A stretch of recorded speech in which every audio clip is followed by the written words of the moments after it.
You know what I love, and now kind of expect from any samurai or ninja game? An absurd, totally unrealistic premise. In First Samurai, it does not disappoint. Starting in a battlefield in 1730, and each level sending you further through time as you chase after the Demon King. Now, First Samurai is an action platformer, but it doesn't follow the run right, swing your sword, repeat formula. Instead, you're dropped into an open map and tasked with finding 5 glowing magical runes. Only once you've got those can you summon the level boss. And let's talk about your character for a second. This dude is a shirtless jack samurai who clearly never skipped leg day because his jump height is insane. He can also climb almost anything, but hey, if you're gonna call yourself a warrior, that should be the bare minimum. So you're parkouring around the map, fighting off waves of enemies while searching for these runes. And I say enemies because there's no one word for what you face. There are fighters, demons, giant bugs, floating demon birds, land jellyfish. It's a nightmare buffet. And on top of that, you've got waterfalls to cross, acid to duck under, and fire everywhere. And a life meter that feels generous, not because it's an easy game, but because everything is trying to hurt you. And here's where it gets good. When you lose all of your health, you don't immediately die. You just lose your sword and have to fight with your bare fist, but you can earn your sword back through combat.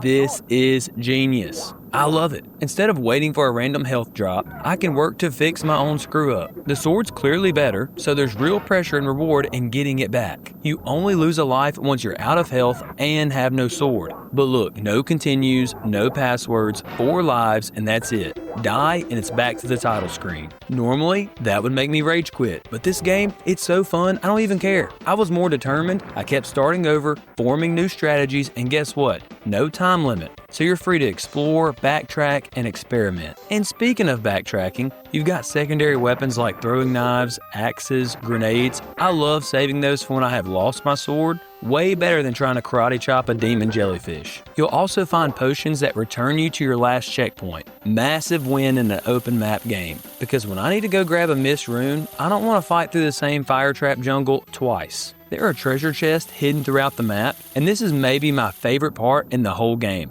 Every time you open one, you get this glorious choir. First time I heard it, I laughed, thought it would get old.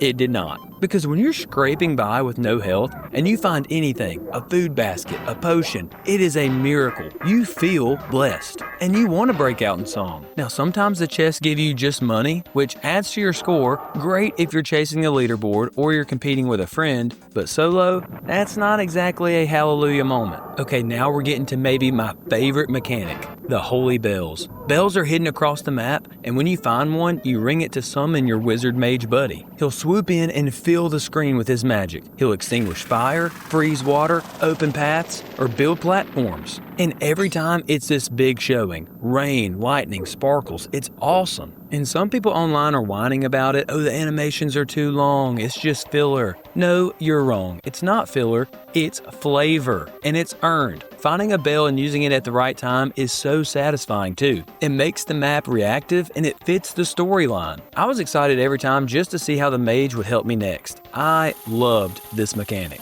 And yeah, you can slice through background walls and break windows to find even more secrets. So many little things tucked into each level. Now, full disclosure, the enemy respawn rate is bonkers. If an enemy is even slightly off screen, they'll respawn the second you look away. You kill a guy, walk 10 feet, turn back, surprise, he's back and punching you in the face. And there are no invincibility frames, so if you're standing in fire or getting wailed on, your health melts until you jump out of there. Add in the overpowered bosses, especially the third one, and yeah, Jake Dies Again is not just a name, it was a prophecy. And the graphics, not pushing the Super Nintendo in any way, but there's something about the style that works. It's charming, it's got a vibe. Sometimes a game just looks right, you know? In the non-linear level design, having to collect runes, bells, and gear before progressing adds a puzzle element. It's not just fight stuff and go to the right, it's look around and figure it out. And if you find yourself fighting off hordes with your fists because you lost your sword,